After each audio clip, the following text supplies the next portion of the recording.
Hi, I'm Elissa Brent Weissman. Hi, I'm Stacy Davidowitz. Stacy is a super successful playwright living in New York. Her plays have been published by Broadway Play Publishing, Indie Theater Now, and Youth Plays. Her first play received 7 New York Innovative Theater nominations, and it was optioned for a feature film. And actually another play of hers, The Rubber Room, was just optioned too, and that one was actually produced at the Old Vic in London. Elissa is a genius children's novelist with 5 books for middle graders. Her most recent is Nerd Camp 2.0, a sequel to the award-winning Nerd Camp, which was a best summer read for middle graders in the Washington Post. Or maybe you've heard her interview about her book, The Short Seller, on NPR's Here and Now. Elissa lives in Baltimore, hence the fancy editing job for this video. Together, we're the authors of Here Goes Everything, A play. a novel, A plovel. Here Goes Everything is narrated by Calliope Ava Burnett. She's 11 and a half years old and she's just dying to be a playwright. Calliope is writing her life like a play, with all of the stage direction, special effects, and musical numbers that you'd imagine an 11-year-old aspiring playwright might include. The book is comprised of notes from the playwright, which are in regular first-person narration. And every other chapter is a scene from the play that she's writing. So that means part of the book is play.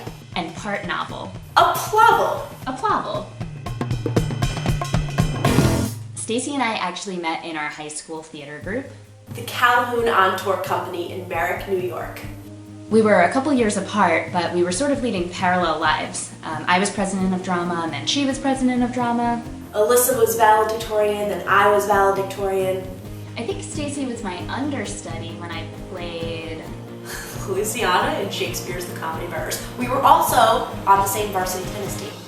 Anyway, we reconnected a few years ago, and we thought that it would be fun to write something together. I was hoping to write a book. And I wanted to venture into the world of playwriting. So we came up with this idea for a character who's writing a play, and that the book could be a little bit of both. It was Stacy who came up with the term plovel. As brilliant and hilarious and just so Calliope, so our character. It was perfect. I bet our process will surprise you.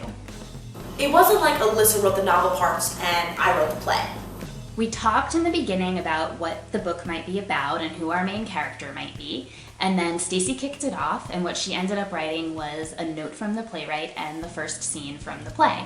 So I sent it to Elissa, and she revised what I'd written, and then she wrote the next note and the next scene. I sent it back, Stacy revised what I'd written, and continued on from there. It was actually a really efficient and fun way to work. Elissa kept Calliope on point. Reading her stuff, I'd be like, wow, that's how you drive a plot forward. Her revisions were so intuitive. I think having us revise each other's sections really kept Calliope's voice very consistent. To be honest, when I read it through now, I have a hard time remembering which lines I wrote versus which are Elissa's. I think all the really funny lines are Stacy's. Her stuff is just hilarious. Everyone.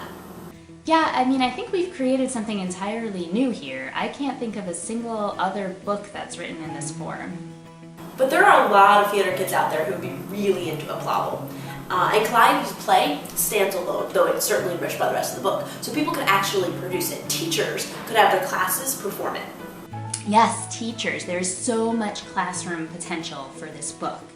I teach and I go into schools a lot to do author visits, but Stacy's actually a teaching artist, so she brings all sorts of art forms into the classroom, and she's really familiar with Common Core. Our book especially fits a lot of the grade 4 through 7 ELA standards involving a narrator's point of view and also comparing different types of texts.